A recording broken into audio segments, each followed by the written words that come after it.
تقدیر کیا ہے؟ اگر سب کچھ پہلے سے ہی لکھا لکھایا ہے تو ہم اپنے اعمال کے ذمہ دار کس طرح ہوئے؟ پھر اعمال کی جزا و سزا کیسی؟ پھر جنت و دوزخ کے کیا معنی؟ وضاحت فرمائیں۔ بھئی سچی بات یہ ہے کہ اس سوال نے ایک عرصے تک مجھے بھی ستائے رکھا، اور میں سوچتا رہا کہ اگر واقعی اللہ تعالیٰ نے پہلے سے ہی سب کچھ لکھ دیا ہے کہ میں اتنے بج کر اتنے منٹ میں بیٹھ کے یہاں پہ ایک لیکچر دوں گا، یہ تقریر کروں گا، اتنے بج کر اتنے منٹ پہ نماز پڑھوں گا، اتنے بج کے اتنے منٹ پہ فلاں کو گالی دوں گا، فلاں کو تھپڑ ماروں گا، یہ پہلے سے ایک میرا شیڈول مرتب ہے اللہ کے ہاں، لکھا لکھایا پروگرام چھپا چھپایا موجود ہے، میرے کا قصور؟ تو لکھنے والے کا قصور ہے؟ بات تو خطرناک ہے نا۔ تقدیر کیا ہے؟ عربی میں اس کے لیے ایک لفظ لکھا جاتا ہے دینی کتابوں میں، علم اللہ السابق، اللہ کا علم جو پہلے سے اسے حاصل ہے۔ اللہ کو معلوم ہے کہ آج میں اتنے بج کر اتنے منٹ پہ اپنی مرضی سے، اپنے ارادے سے، اپنی آزادی فکر اور آزادی عمل پہ، عمل سے کام لیتے ہوئے یہ کام کروں گا۔ اب بھائی کام تو میں اپنی مرضی سے کر رہا ہوں، اپنی آزادی سے، اپنے ارادے سے کر رہا ہوں، لیکن اتنی سی بات تو مانو کہ اللہ تعالیٰ علام الغیوب ہے، علیم بذات الصدور ہے۔ مجھے اپنے بارے میں پتہ نہیں ہے کہ کل 10:10 پہ میں کیا کروں گا، اس کو پتا ہے۔ مجھے اپنے بارے میں پتہ نہیں ہے کہ میں 10 سال کے بعد کہاں ہوں گا، کیا کر رہا ہوں گا، فلاں بج کے فلاں منٹ، اس کو پتا ہے۔ اس کو میرے آزادانہ، خود مختارانہ، فری ول کے ساتھ کیے ہوئے اعمال کا پتہ ہے کہ میں اپنی مرضی سے، اپنے فری ول کے ساتھ، اپنے ارادے سے اتنے بج کر اتنے منٹ پہ کیا کروں گا۔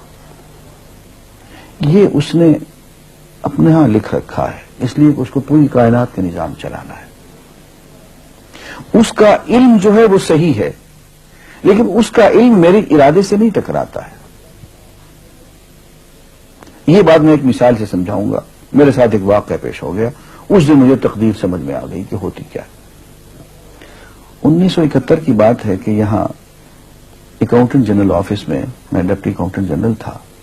اس زمانے میں ایک مشہور نجومی تھا شیخ صادق، یہاں قلعہ گزر سنگھ میں رہتا تھا۔ وہ پتہ نہیں بیچارہ زندہ ہے یا فوت ہو گیا۔ انہوں نے دروازہ کھولا، میرے کمرے میں آ گیا۔ کہاں صاحب ہم آپ کی خدمت کرنا چاہتے ہیں، ہم آپ کو مستقبل کے بارے میں کچھ بتانا چاہتے ہیں۔ میں نے کہا میرے پاس فضول باتوں کے لیے وقت نہیں ہے، میں علم نجوم وغیرہ کو اس قسم کے یہ فضول باتوں کو میں نہیں مانتا ہوں، مشغول آدمی ہوں، ان چکروں میں مجھے مت ڈالو۔ انہوں نے کہا سر مجھے صرف 1 منٹ تو آپ دے دیں۔ میں نے کہا ہاں 1 منٹ دیتا ہوں۔ اس نے ایک بہت بڑا کاغذ میرے سامنے لکھا جس پہ 40 خانے بنے ہوئے تھے، 40 چیزوں کے نام لکھے ہوئے تھے، مختلف چیزوں کے نام، کتاب، قلم، اینک، کاپی، دوات، پینسل، میز، بادل، برکھا، مسجد، مندر، ایسی ایٹ رینڈم چیزوں کے نام، 40 چیزوں کے نام لکھے ہوئے تھے۔ مجھے کہنے صاحب آپ ان میں سے کسی ایک چیز پہ انگلی رکھ دیں یا اس کا نام آپ اس کاغذ پہ لکھ دیں۔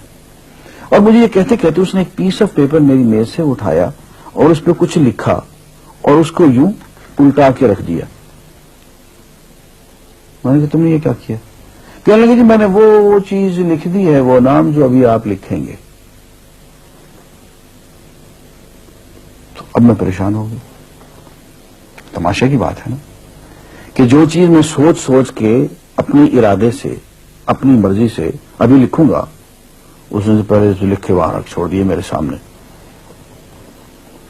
اب میں سوچ میں پڑ گیا کہ یار وہ چیز لکھوں جو اس نے نہ لکھی ہو، کبھی میں اس کا ارادہ کروں، کبھی اس کا ارادہ کروں، تنگ آ کے آخر میں نے کسی ایک چیز کو لکھ دیا، میری یہ ہے۔ اس نے جب وہ الٹایا تو وہ وہی چیز نکلی۔ اب پتہ نہیں یہ کیا چکر تھا اس کا، خدا ہی جانے۔ کوئی اس کا علم ہوگا، کوئی فن ہوگا، کوئی تک بازی ہوگی، تک بندی ہوگی کوئی.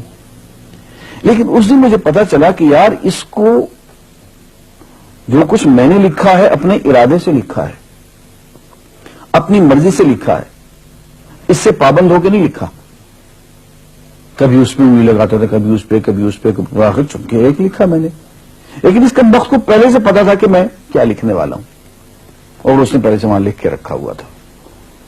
میں نے کہا یار ایک محدود علم والا آدمی میرے آئندہ کے اعمال کو اپنے ہاں لکھ کے رکھ سکتا ہے.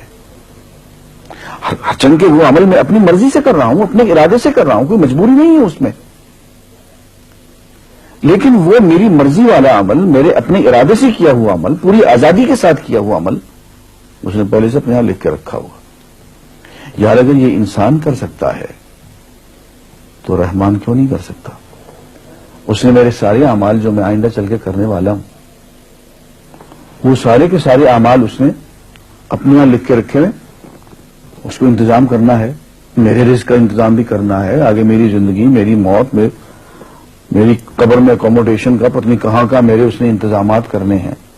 تو میرے بارے میں اس نے سارا کا ڈیٹا کلیکٹ کر کے رکھا ہوا ہے اپنی انفارمیشن کے لیے کہ یہ اپنی مرضی سے کیا کیا کچھ کرے گا. تو اس کے لکھے ہوئے ہونے سے میری مرضی ختم نہیں ہوتی, میری ذمہ داری ختم نہیں ہوتی, میرا ارادہ, میری فری ول ختم نہیں ہوتی. یہی وجہ ہے کہ ہم جو اعمال کرتے ہیں اس میں سے اللہ تعالیٰ اس کی کچھ ذمہ داری ہم پہ ضرور ہوتی ہے. کچھ کام اللہ تعالیٰ کا ایک نظام ہے, اس میں شاید ہماری ذمہ داری نہ ہو, وہاں جبر ہو. لیکن کچھ اعمال ایسے ہیں جن میں خالصتاً ہمیں آزادی حاصل ہے, ہمیں اختیار حاصل ہے, ہم ان کے ذمہ دار ہیں, ہمیں ان پہ جزا ملے گی, ہمیں ان پہ سزا ملے گی, اللہ تعالیٰ بچائے. اور جزا ملے گی تو جنت ہوگی, سزا ملے گی تو دوزخ ہوگی.